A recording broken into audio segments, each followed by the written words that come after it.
Бажаю здоров'я. Коротко про сьогодні. Ставка.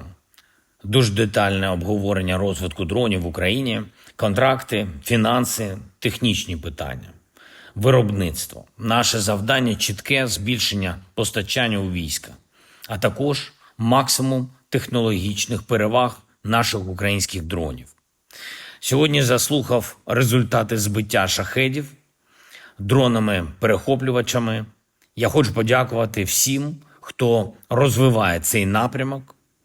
Працюємо над збільшенням виробництва реактивних дронів, також дронів на оптоволокні. Це дуже важливо саме зараз, одна з ключових речей, і потрібне достатнє постачання у війська. Також сьогодні ми говорили щодо нашої ракетної програми, максимального прискорення виробництва. Ми працюємо і над тим, щоб в Україні були побудовані свої виробництва зенітних ракетних комплексів, всіх необхідних систем протиповітряної оборони.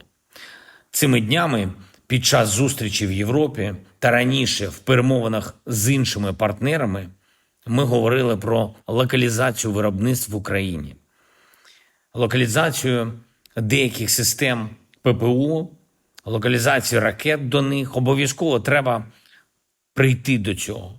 Я хочу подякувати всім нашим партнерам, які підтримують нас у такому промисловому і технологічному розвитку.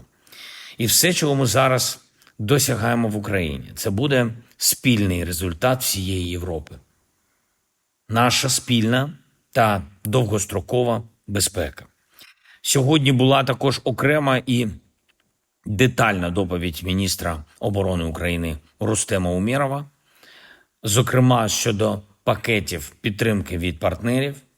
Є хороші нові домовленості, є також розуміння, що вже у квітні має відбутись і нова зустріч в форматі Рамштайн.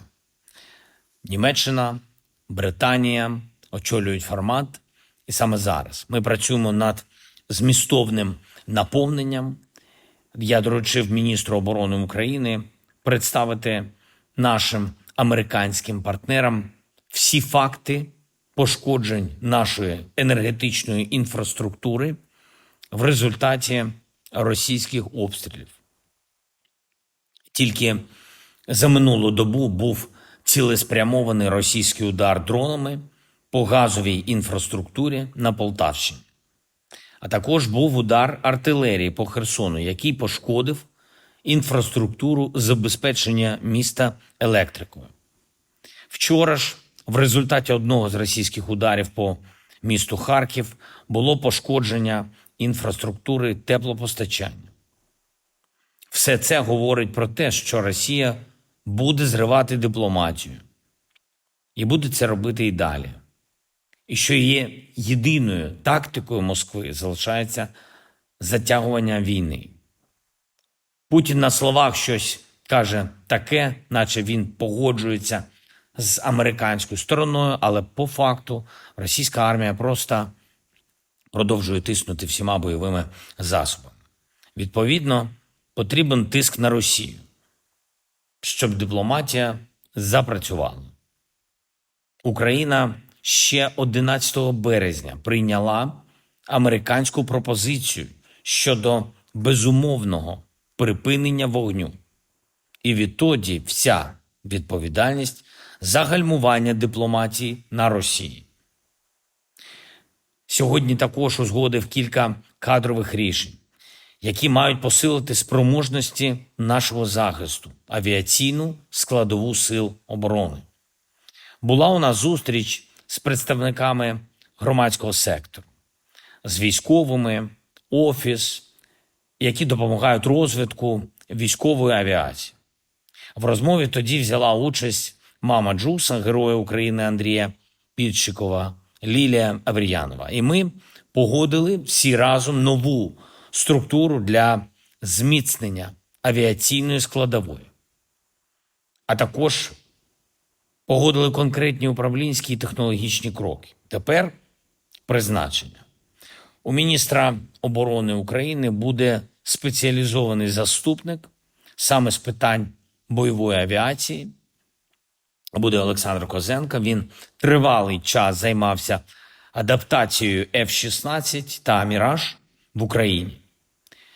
Генерал-майор Олексій Марченко служитиме тепер заступником начальника Генерального штабу України саме на цьому авіаційному напрямку. Бригадний генерал Сергій Голубцов буде заступником командувача повітряних сил. І полковник Олександр Дяків командувачем авіації, заступником командувача повітряних сил. Визначені чіткі терміни, коли нова управлінська структура має дати більше результатів і мотивації усьому авіаційному компоненту Сил оборони. Дякую всім, хто допомагає. Дякую всім нашим воїнам. Слава Україні!